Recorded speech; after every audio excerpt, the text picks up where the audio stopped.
খোলা মাঠে বিলের মাঝখানে শতবর্ষী প্রাচীন বিশাল এক বাঁশঝাড়, যেখানে দিনে রাতে প্রায় সময় এভাবেই বিষধর সাপের আনাগোনা ও বাঁশের মধ্যে ঝুলে থাকতে দেখা যায়। হিন্দু ধর্মের অনুসারীরা সাপকে বলে থাকেন মা মনসা, তাই তো ঐতিহ্যবাহী বাঁশঝাড়ের ভেতর নির্মাণ করা হয়েছে দেবী মা মনসা মন্দির, যেখানে পূজা অর্চনা করেন সনাতন ধর্মাবলম্বীরা। এখানে আমাদের জমিদার বাড়ি আছিল, জমিদার বাড়ি তারা এই মনসা পূজা করা স্থাপন করছে।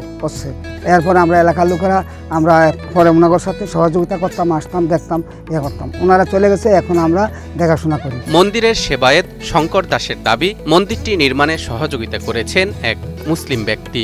মন্দিরটা প্রতিষ্ঠা হয়েছে আপনার এক মুসলমান বাড়ি হইল সাহারাস্তি হুজলা, বিয়া করছে 12-13 বছর হইতে সন্তান আদি হয় না। তখন আপনাকে মুসলমানের তো মনে করেন বিবি তালাকের কথা আছে, ওই বেড়িতে সাজা দিব আর বিয়া করবো। তখন এক হিন্দু বলছে যে ভাই তুই একটা নিয়ত কর, তোর হোলাই নেবে হেতিরে সারণ লাগতো না। কি নিয়ত করতাম? তুই শেয়ার কর যে আমার যদি সন্তান আদি হয় তাহলে আমি মনসা মূলার মধ্যে একটা মন্দির করে দিই। ওই সেই লোকেই এখানে এই মন্দিরটা করে দিচ্ছে।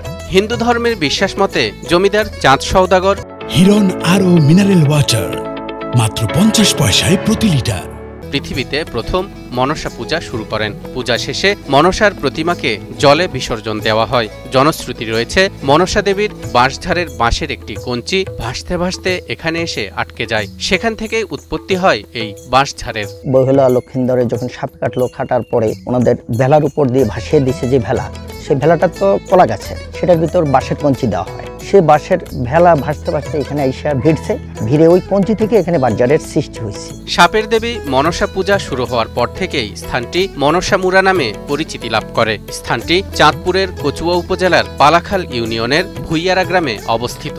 লোকেরা এখানে পূজা করে, ঠিক আছে। এরপর আপনার পয়লা বৈশাখে একটা মেলা বসে এখানে, আর আমরা তো আশেপাশে আছি, আমরা মুসলমান, আমরা এটার কোনো ক্ষতি করি না, এটা আমাদের কোনো ক্ষতি করে না। স্থানীয়রা জানান, ক্ষতির আশঙ্কায় এই বাঁশঝাড়ের কোনো বাঁশ কাটা হয় না এবং কোনো কাজে তা ব্যবহার করাও হয় না, বরং এখানে আসা ভক্তরা মানত করে বাঁশের মধ্যে সুতো ও পলিথিন বেঁধে দেন। যারা যারা এখান থেকে বাঁশ নিচ্ছে, বাঁশ নিয়ে বাড়ি গতিবার করছে, তাদেরও ক্ষতিগ্রস্ত হয়েছে। প্রতি বছর পহেলা বৈশাখ ও ভাদ্র মাসের প্রথম দিন এখানে মনসা পূজা ও মেলাকে ঘিরে হাজার হাজার সনাতনী ভক্তবৃন্দের সমাগম ঘটে বলে জানা গেছে। সেজন্য যাতায়াত ব্যবস্থা সহ অবকাঠামোগত উন্নয়নে সরকারের সংশ্লিষ্ট কর্তৃপক্ষকে এগিয়ে আসার আহ্বান জানিয়েছেন হিন্দু সম্প্রদায়ের নেতারা। এই প্রতিষ্ঠানটি যেভাবে ডেভেলপ হওয়ার কথা আশানুরূপ আমরা সেই ডেভেলপ পাই না, সেটা হয়তো আমাদেরই কোনো ব্যর্থতা অথবা আমাদের কোনো সমন্বয়হীনতা। এখানে যাতায়াতের জন্য ভালো কোনো রাস্তা নেই, এমনকি ভক্তদের বিশ্রামাগার সহ থাকার জন্য বা ওদের যে জরুরি কাজ সারার জন্য কোনো ব্যবস্থা নেই।